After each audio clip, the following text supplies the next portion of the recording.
This is the Journey 2050 self-guided experience. We're on lesson 5 about land use. So far in the program, we've learned about soil nutrients, water, and the economy, and how those three factors can either support sustainability or limit it. Today, we are going to be talking about land use. So, a question for you: how much of the Earth's surface is used for growing food?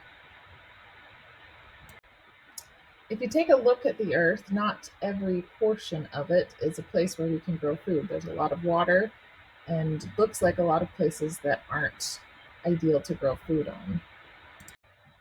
To begin answering this question, I'm going to do a demonstration with an apple. I want you to imagine that the surface of the earth is the surface of this apple.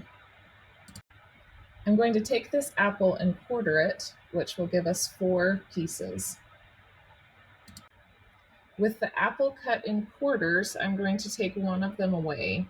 The remaining 3 represent the portion of the earth that's covered in water. I'm going to set aside the 3 pieces that represent water on the earth and pull back in the 1/4 of the apple that represents the earth's surface, that's land. Not all land is created equal.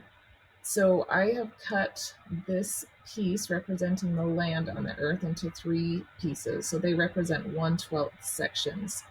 So 1/12 of our earth is inhospitable land. This is places like polar regions, deserts, and mountains where it's not suitable to live or to grow crops.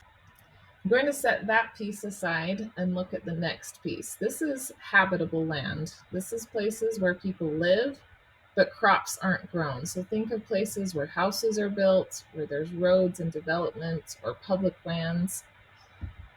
This is another 1/12 section of our earth.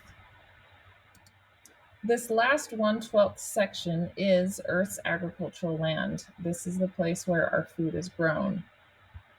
To dig a little bit deeper, I'm going to cut this piece into 4 pieces. 3/4 of our agricultural land is land that is used to graze livestock or to grow feed for livestock. The remaining quarter of this piece, which represents 1/48 of our earth, is agricultural land that grows food that humans eat. So this is fruits, vegetables, beans, rice, grains, food that is for direct human consumption. Here's a summary. So if the entire apple was our earth and the surface of it, 75% of the earth's surface is water, 25% of the earth's surface is land. If we divide the land, we have a 1/12 section that's inhospitable land, a 1/12 section that is habitable land but covered in houses, roads, and open areas, and then the final 1/12 section is the agricultural land that produces our food.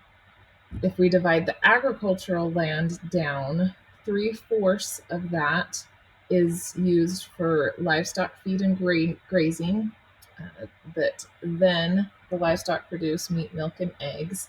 And then 1/4 of that is land used for food crops. This finishes up step 1 on your handout. Here's another summary slide if you need help filling out the percentages on your handout. For step 2 on your handout, pause this video and watch the land use video and answer the questions. We're moving on to step 3 now.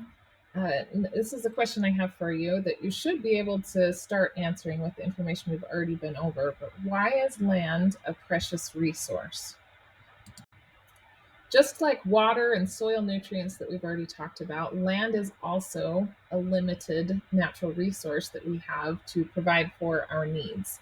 Land also has a lot of uses, and we have a lot of needs for land for different reasons. We need land to build businesses and industry. We need land for recreation. We need land for animal habitats, for homes and roads, for food. So land is a resource that is not only limited, but it's needed for a large variety of things. This is a map that shows population statistics by country. If you look at the legend, the darker the color, the more people that live there. So just take a few minutes and take a look at that. Something that you should be able to gather from that is that people typically live in the places where they have the things they need to grow their food. So things like fertile land, ideal crops, etc. So that's one challenge that we face in our land use and sustainability is that the land that we want or are able to farm on is also the land where people want to settle and live and build houses.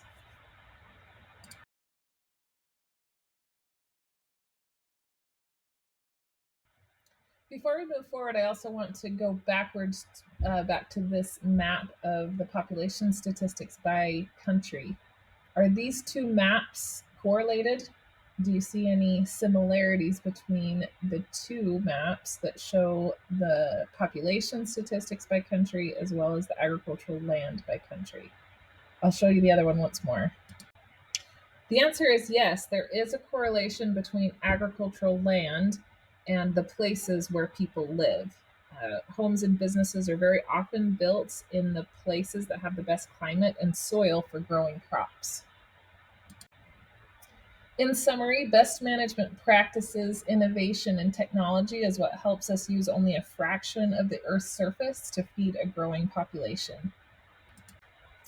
That wraps up step 3 of this lesson. We're going to move on to step 4, which is to play the next level of the game. As a heads up, in this level, you're going to be seeing something different than what you have in the previous ones. So what you're going to be doing is making predictions for the percentage of land used by nature, urban, and agriculture in the 1900s compared to the year 2000. So go ahead and pause this video and then go to your game and play level 5A and stop when you're done. To summarize what we've been learning in the video and through this level of the game, farmers have increased yields of food production by using better practices, better science, better technology, and the use of best management practices is what's helping us to be more sustainable in that process. So, how do we improve our land use choices so that we can feed a growing world and still have a high quality life and environment? All right, we're going to go through a few examples.